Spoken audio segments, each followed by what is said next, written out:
Hello and welcome.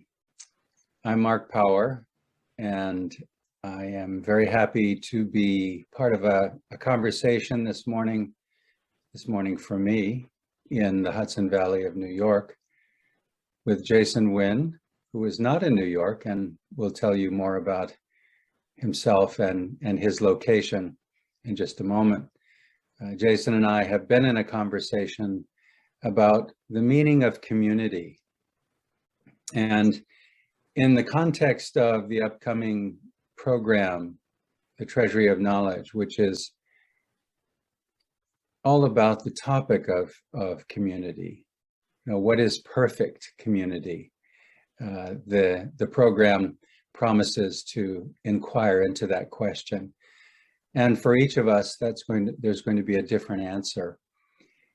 But Jason has had extensive experience in developing his own philosophy of community, and you can correct me, Jason, if my way of describing your framework is an error.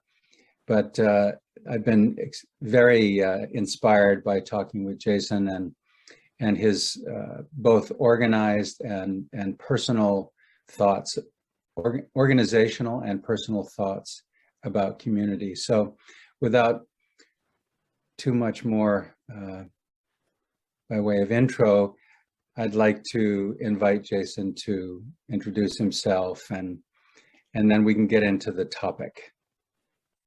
Good morning, Mark. This has been an exciting kind of evolution in my relationship with Nalanda Bodhi, which has been kind of evolving over 20 years, I guess, since I first had my first face-to-face meeting with Punla Rinpoche at Naropa University when I was a student there. And I was actually in Naropa, I guess this was 1996, and my brother passed away who was teaching in Korea. And all of my academic stuff got thrown out of whack when I had to go to Halifax for a funeral. And I spoke to Naropa about what I could do with my, with my world, now that I was off topic, as it were, as far as my studies went. And they offered me to take any non-credit course I wanted. And there was a course offered at Naropa called Sacred Architecture and Sacred Geometry in Architecture, taught by Dr. Philip Tabb. And I'd always been kind of fascinated by the idea since my father's engagement with the world of Feng Shui. And those were the books on the shelves when I was growing up. And so I wound up taking my first architecture class back at Naropa, when Punla Rinpoche was holding the wisdom chair there at Naropa. And that started a long path for me to study first architecture and now community planning and city planning. And by amazing serendipitous experience, I was approached by the Contemplative Resource Center leadership, I guess about 4 or 5 years ago, to start talking about doing a land center in Texas. And it was a tremendous idea. It was a wonderful idea. I just couldn't believe I was literally on the road to go to the airport to fly to the island of Cyprus, which is where I am, actually in Cyprus. And I was coming here to do some advanced studies in how storytelling can be a foundation for, or actually really, to be honest, is a foundation for how civilization operates. And this was an extension of a conversation I was having with Ringo Tuku Rinpoche. And it turns out he and I have a huge love of storytelling. And I asked him what I should study. And he said, oh, definitely storytelling. You're on the right track. And so now that we're actually moving forward with establishing land centers and at the same time trying to come to terms with pandemics, we're asking ourselves these days, what is the nature of community? What is the nature of society? And how can we begin to live this, new, interactive virtual world when we want to have also at the same time that sense of community? And I hope you viewers noted that Jason is in Cyprus, which I find endlessly fascinating when we talk. And I should give you a little bit more background into myself so that you know who you're speaking to here. As I mentioned, my name's Mark Power, and in this context, I am a teacher. I teach within the Nalanda Bodhi community, and I have worked for many years professionally as a chaplain, providing spiritual care and in palliative care settings, hospice, and end-of-life settings. And for the last number of years, I've been working as a life coach in addition to my duties within Nalanda Bodhi. Now, the Treasury of Knowledge is a program that is hosted by, initially for many years, by Rigpe Dorje, which is an organization that was founded by Jamgon Kongtrul Rinpoche. But after his passing in the early 90s, Dzogchen Ponlop Rinpoche took over the leadership of that program at the invitation of Jan Puckett and the Rigpe Dorje group. Now the reason that I'm sharing this is there's an evolution, and that evolution brings us to this point where we're now talking about community in the context of the Contemplative Resource Center, a land center in Bandera, Texas. A beautiful, arid spot in central Texas with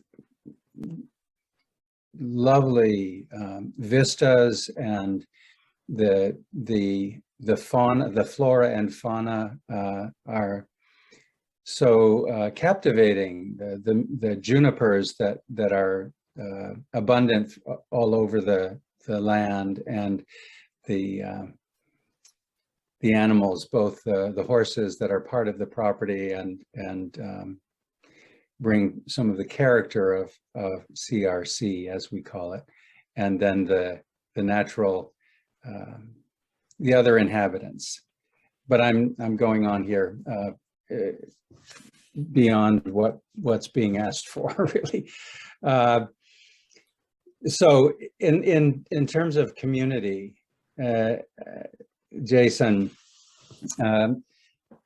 I'd be very interested in hearing what you have to say about community as it has been a force in your life. You know, not just a concept, but what has it meant to you, and maybe how is it showing up now?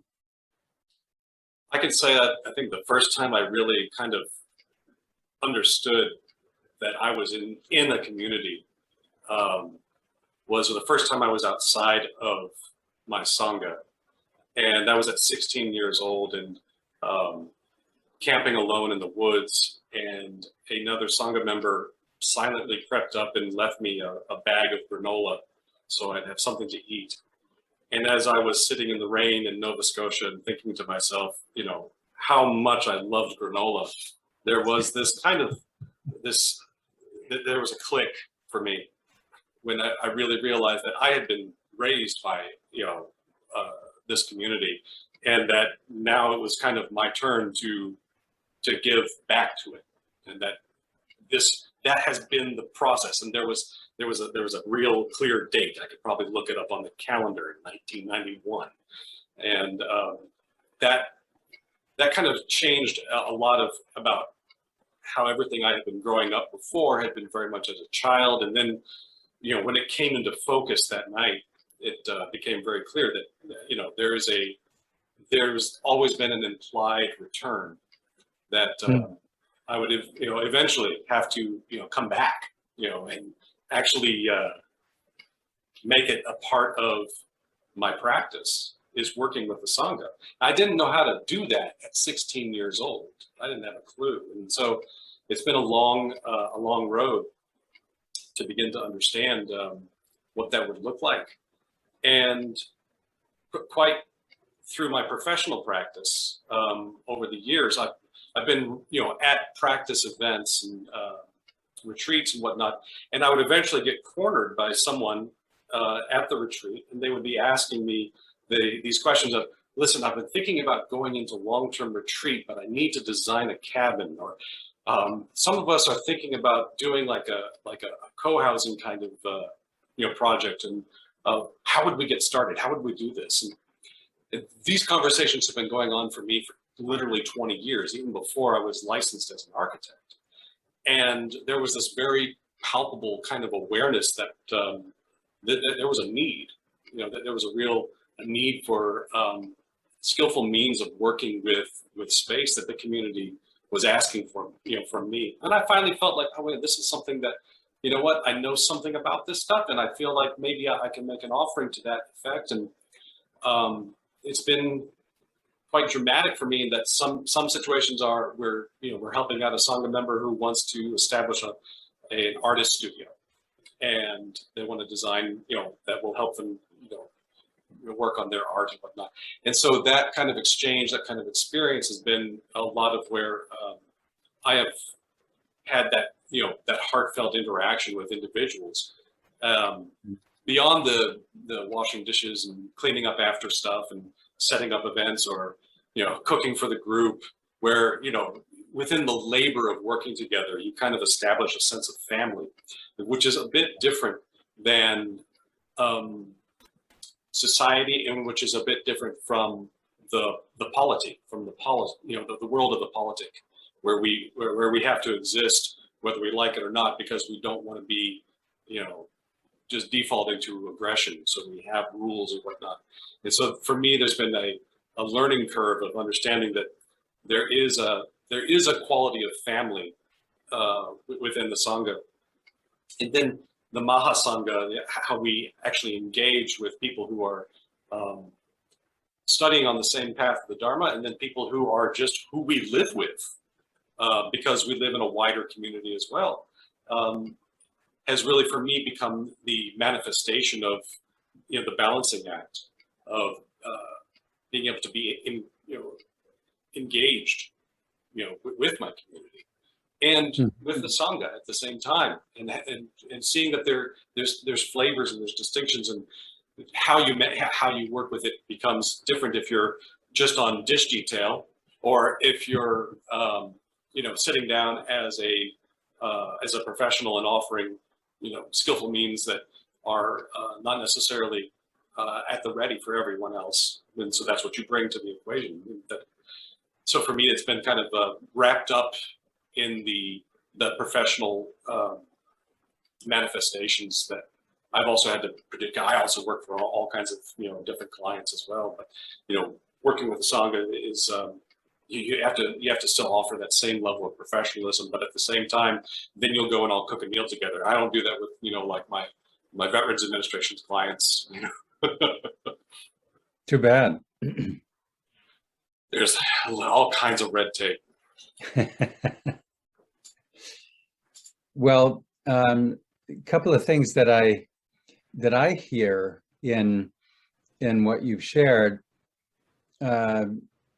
some interesting themes. The where you began with the experience of being in a wilderness retreat, and someone offered some care in the form of a bag of granola.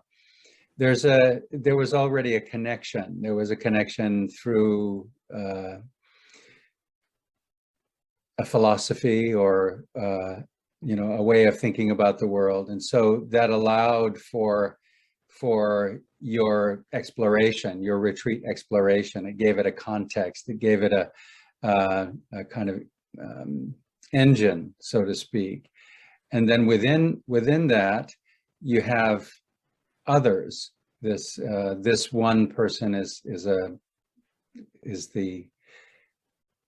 vivid example, someone who actually made an effort and provided care. But I'm assuming that there was a larger context in which you were also held And I think that's what you when you refer to Sangha, that's perhaps what you're referring to. I'm kind of thinking in two ways here, because you and I both share a Buddhist heritage, but there will be people who will be part of the program and maybe listening or watching this little video conversation who won't be aware of some of the specific Buddhist terminology and context. So I'm being explicit here in trying to unpack some of those things.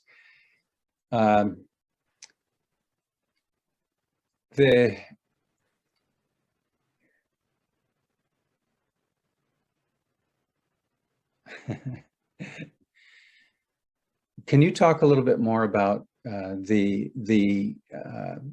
difference between community and society as you understand it? Yeah, it's been a kind of a more recent revelation to actually find that there is a within our regular interactions with people, we have the groups of people that we tend to congregate with, whether that is by our religion or our clubs or our heritage. And in the more modern day, this is not necessarily our geographic community. And there really needs to be a clear distinction made, particularly in the age of social media, to look at that word social and know that there's a distinction made between society and community, because they are in fact two different manifestations. And the fact that you can have a society of people all over the world, or even who are imaginary people, or celestial beings that you can actually within a tantric practice, that these are part of your society, and your sense of community is not going to mirror that, because community is where things happen to you in the relative, and they happen to you one-to-one consistently, and you can have some overlap between your society and between your community, but at the same time, there has been a real muddying of the definitions in the last 100 years or so, with how mass media has started to move messages at the speed of sight, or the speed of light, that have allowed people to occupy their thinking with people that they don't actually interact with. And that lack of attention span, which is now the most valuable commodity in the Western industrialized world, attention span, means that people are spending much more time working with their societies, and are getting really rather blindsided by their lack of integration with their community, with the people that you actually live with, and who you rely upon to keep eyes on the street for miscreants, and for making sure that people who are sick are being looked after. That's happening at a community level, not per se at a society level. Or if it does happen at a society level, it's very forced. It takes a lot of effort and a lot of convincing. Whereas if it's your neighbor who needs a basket of fruit because they had a stroke, you go to the market and you collect the fruit and you go there. You don't need to send an email. You just happen to notice that all of their relatives' cars showed up one day. And we had this experience just, a couple of months ago, when our neighbor, his car didn't move for months. And after about 2 weeks, we're like, he goes somewhere every day. Something's up. And so we finally wrote some people who we knew spoke the local language and said, do you know what's going on with our neighbor? And it turned out he had a medical event, and realized at that point, like, this is what it means to actually be in the community, is noticing those little things. And that's the distinction, whereas society is much more about bullet points, news releases and press releases and newsletters and blog posts, policies. but to a degree, but more like Facebook likes and whatnot. Policies I tend to consign over to the realm of the politic, where we make rules for how we're going to engage formally. Oh, okay. Yeah. That's kind of the formal community that we all, individually live in. We each have our local policy, the polis in which we are, literal members, physical members, is something that, people don't feel a sense of, agency with anymore, because they're not engaging at that level. They're much more focused on their society, and they get positive feedback. They get an endorphin kick from working with society, because it is it's that sense of belongingness that community always used to be. And so it's kind of a substitute for something that has always been at our fingertips, but now we're just putting our fingers in our pockets and, ignoring that, or our fingers are only on our phones, as opposed to knocking on doors. Yeah, well, your illustration of your neighbor triggers some thoughts for me, that community is a place of care. I think that, hands-on actual expressions of care, like the granola, and being cognizant of what's happening around you with the people that surround you. And there's also within community, there's at least the hope is that you're safe, that there's protection. This is important for me, which doesn't rule out conflict, of course, because any place there's relationship, there will be conflict. But what's interesting about the illustration of your neighbor in Cyprus is that while I'm going to make an assumption here, that while you're in Cyprus, you're not necessarily tied to that place in the same way that your neighbor might have been, or part of the culture and belief systems that create the community right there. Am I correct? And how do you see if I'm correct? Then let's flesh out a little bit how community broadens and deepens, because there's a sense in which community is place, as we've talked about, but there's also the principles and the inner points of connection that really, I think, sustain community. So, to my question to you about am I correct in making my assumption about how you are the same or different from your neighbors in Cyprus? No, that's very accurate. The part of the challenge of coming to the far side of the planet for me was to also see to actually experience entering a community.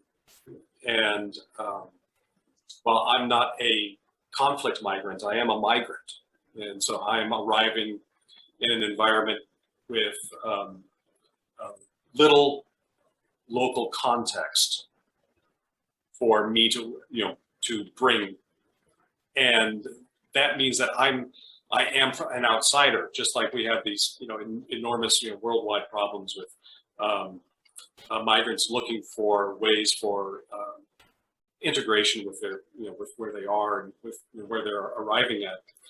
The experience, of course, is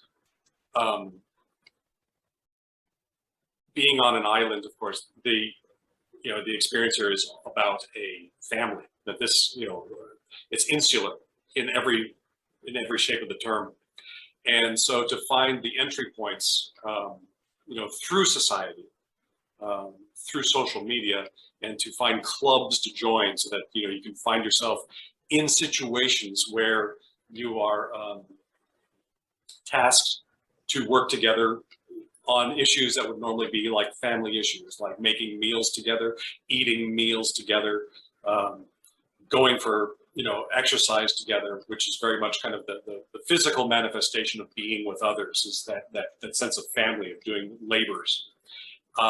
Learning how to dance and being corrected when I was told I was dancing like a woman, that men dance with their hands in the up position in the Mediterranean, women dance with their hands on their hips, and I was copying the wrong examples.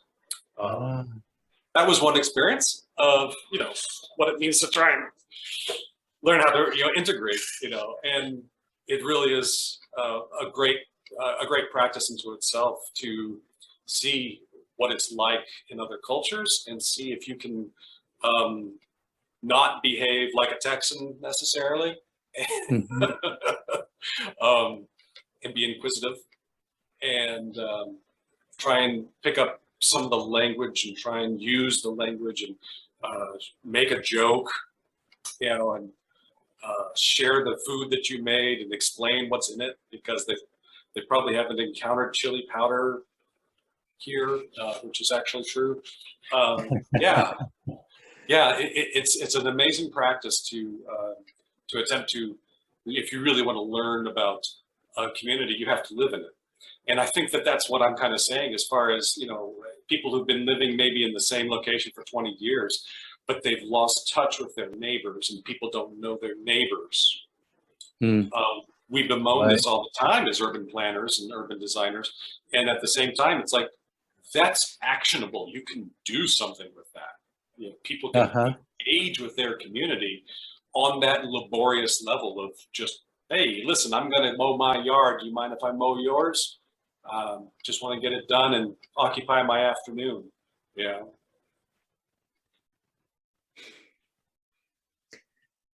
You're welcome to mow my lawn. Next time I'm your neighbor.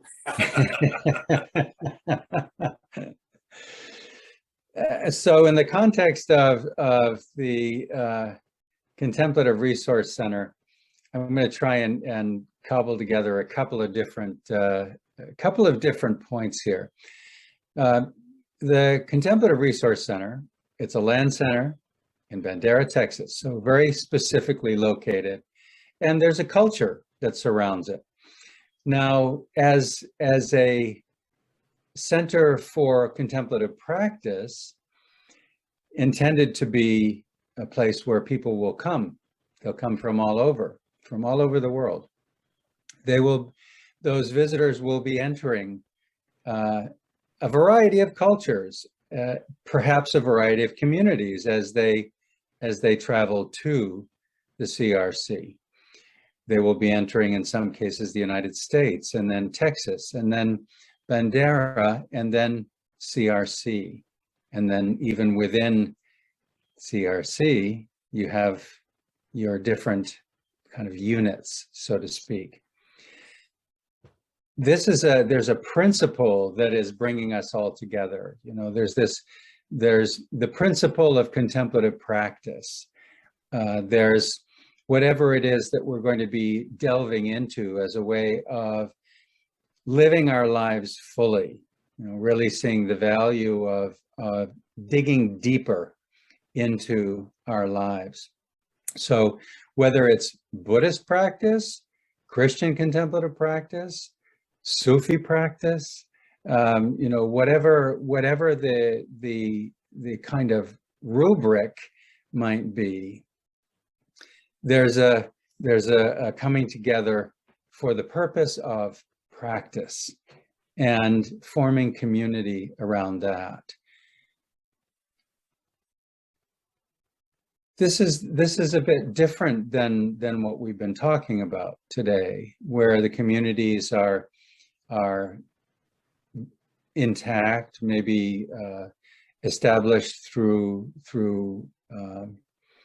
generations. Continuity.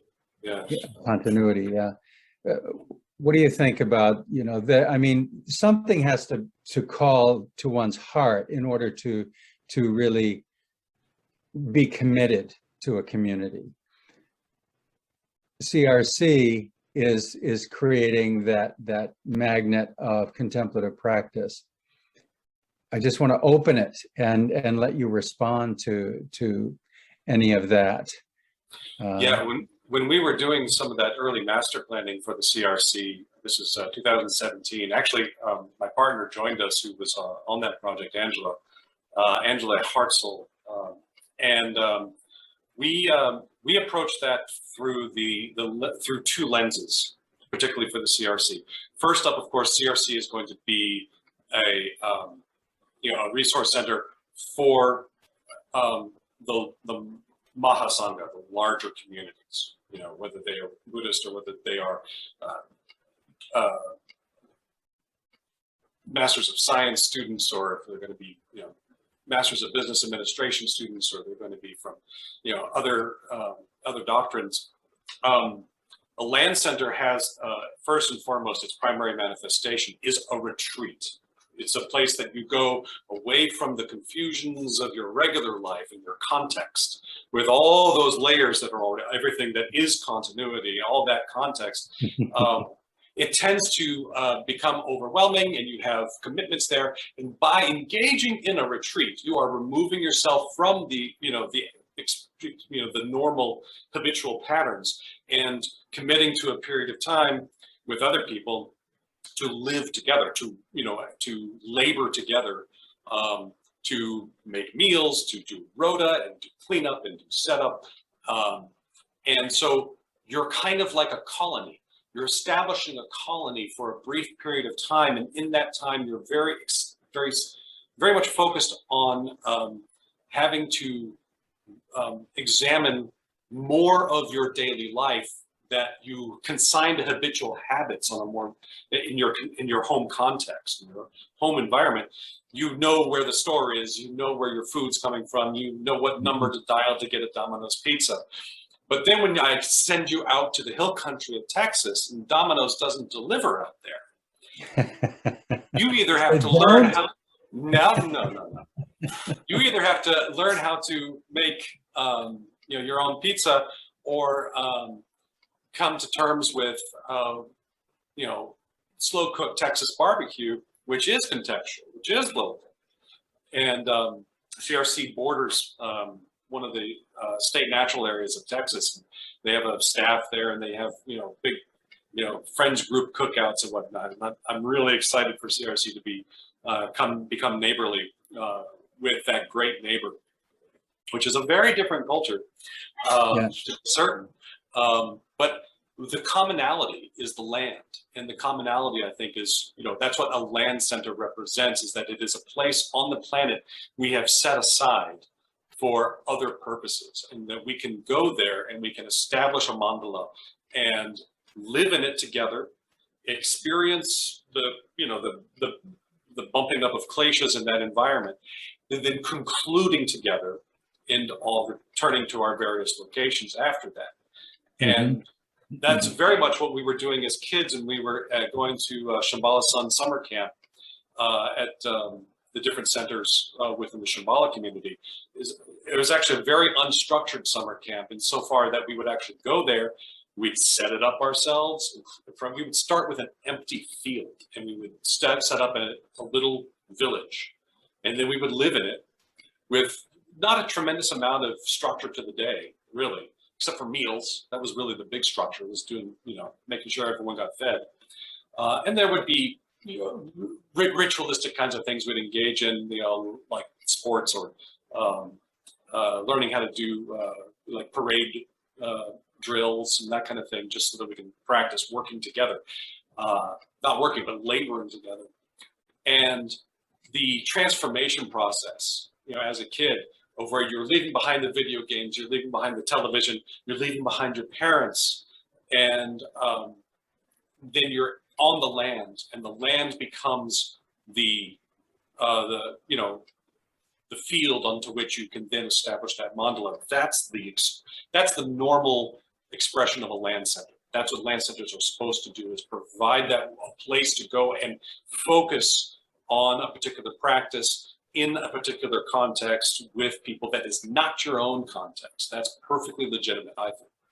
And then the other opportunity that CRC was exploring, I think they still are, is a long-term residential arrangement, which would be a community unto itself. That would, that is which is a tremendously wonderful idea, and I support it wholeheartedly. That's one of the inspirations for the project Angela and I started, Marfa Housing, here just a couple of days ago, to actually say, okay, what's that going to look like? What's that going to feel like? And to go ahead and be clear that the people who come in for programs are coming in as retreatants.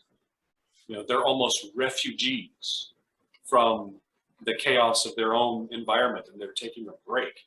And so the community that is established long-term at any land center, whether it's the staff or it's going to be staff plus long-term residents, that community has their own relationships with each other and the very distinct role of being hosts.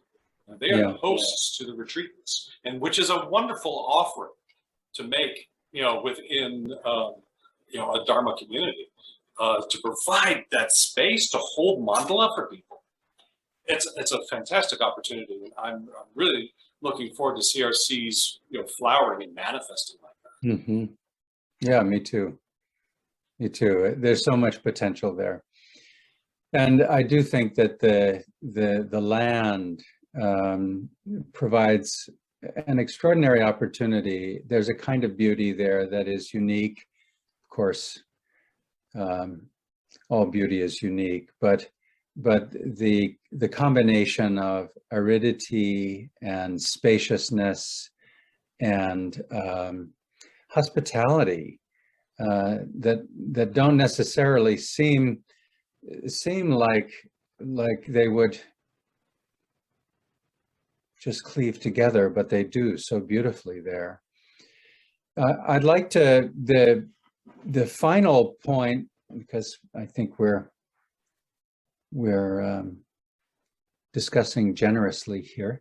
The final point that I hope we can address is, and again, this puts the onus on you to kind of educate. But in a previous conversation, we talked about the long narrative, and the macro is the macro narrative and the long story, and those are fascinating concepts to me, because they speak of a perspective, around community. What you've described in your previous comments just now are these micro establishing community in the miniature, for a retreat, for an event, for a period of time. Talk to us a little bit about the macro narrative and long story of a community. Yeah, when I first got involved with, I was cooking breakfast for Rinpoche Rinpoche for a weekend in Crestone, Colorado, and we started talking about storytelling and how that could play into some serious research that, and he agreed sincerely it needed to be done. And I guess about a year later, I came across a paper that was presented at a conference in Western Australia, and the paper was about a song line. And in Aboriginal Australia, they before the arrival of colonization, the communities there on Australia had been using long form songs, stories, in order to map the outback. And they had literally thousands of these long stories, long songs. And these song lines would give you a kind of a step-by-step place to find yourself in the landscape. And so they would just sing their way across the land, and that's how they would navigate. And when they would encounter tribes they didn't know, they would exchange those songs. And sometimes they would recognize the hints of the songs, and they could find divergences, and they knew intersections. And so, but then by changing the narratives, they were mapping the landscape. And these researchers had been making it part of their ethnographic research to follow a particular song line. And they've been very good about following all the landforms that, were obvious in the song, until bizarrely, the song kept going. It was like, their research associate, had a lot more to sing, hours more to sing, except that they were standing at the edge of the Indian Ocean. And they said, well, this is bizarre. And they said, we must have made a wrong turn. And one of their colleagues at the university, who happened to be a geologist, said, well, what if it just keeps going, except it's, you know, the water was lower before. And sure enough, they went and they looked at the, you know, they artificially, you know, lowered the water level in the, you know, geographic models. And there was the rest of the missing song, submerged underwater. And they asked the geologists, how long ago was that land accessible? How long ago was that dry land? He said, the last ice age, 13,500 years ago. And they realized that they were holding onto a song line that had been handed down from lip to ear for something like, what is it, 6 or, I don't know, 70 generations, 80 generations of oral tradition that had never been written down before. That the story had been held by the community, and it was older than geology. Yeah. And that's really, I think, when we start talking about long narratives, we start talking about the long stories, is the potential. And this is why I got really excited about the potential for storytelling when we look at communities, is realizing everything that we, you know, engage with started off as a story. It was one person trying to convince someone else of something. Everything around you. Literally, there's nothing you can point at that didn't start off as a story. And stories that are good get told over and over. Stories that are attached to the land help us to conserve the land. And when we start talking about, you know, climate change issues and whatnot, we don't even know the story of the land. We don't know the story because we've been consumed with the new, consumed with the future. We haven't, you know, built any continuity with the past.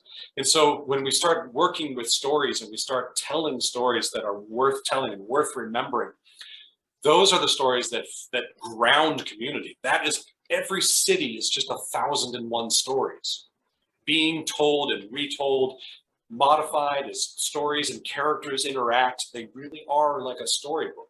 And we can really think of it along those lines because that's what's actually happening. That's actually what's going on, is that we should study this from a narratology point of view. And when we want to work with the land, with its individual center, or if it's with our community centers, with our families, those stories, that's the currency of community. Now, without story, there really can't be, you know, much in the way of community. Yeah. If I didn't see that, if I didn't know that the story for my neighbor was to consistently be going down to look after his boat every day, if I didn't know that story, I wouldn't have noticed that his car wasn't moving. Right. And so when we work with the land, we really need to consciously start telling the story. That can mean asking what other stories are already there. We can borrow from other communities that have gone before us. If we're settlers on the land and we're not the first ones, we should be saying, what is the song lines that came here before us? You know, how is our chapter that we're bringing now to this going to integrate? How are our characters going to interact with those historic characters? We can actually do this. It may seem fictional, but in fact, what is it originally but a fiction? One person telling another person, I have a great idea. That's a fiction. That is the definition of fiction. You know, and how it is realized, fruition of that is community. That's a great note to end on. And there seem to be a couple of points there that I hope that we'll be able to explore more in more depth in the context of the weekend, Treasury of Knowledge weekend. Those points being, there's the implicit story, or the story that we perhaps absorb, and then the explicit story that we decide how we're going to tell. And that is very much the current state of affairs at CRC. You know, having begun to recognize the stories that are already present, and beginning to ask the questions: how do we honor those stories? How do we build upon those stories, incorporate those stories into what is coming next? And even that remains, you know, an open question. So maybe that's a good place for us to say goodbye for now. And maybe we'll even have a chance to pick up on this conversation after the program to, you know, to harvest some of the insights that we hopefully will walk away with from that program, and begin to, you know, go into more depth and detail about how might this play out. That would be interesting to me anyway. I'm really excited about that opportunity, and I'm hopeful that you know, with Philip Rinpoche's engagement, you know, with this conversation and with all of the collective experience people have, you know, if we find a way that we can begin to share that and to very consciously pull it into the foreground so that it isn't habitual pattern. That, I think, is the opportunity that we need to take, you know, as a Sangha or as a, you know, in our individual communities. Agreed.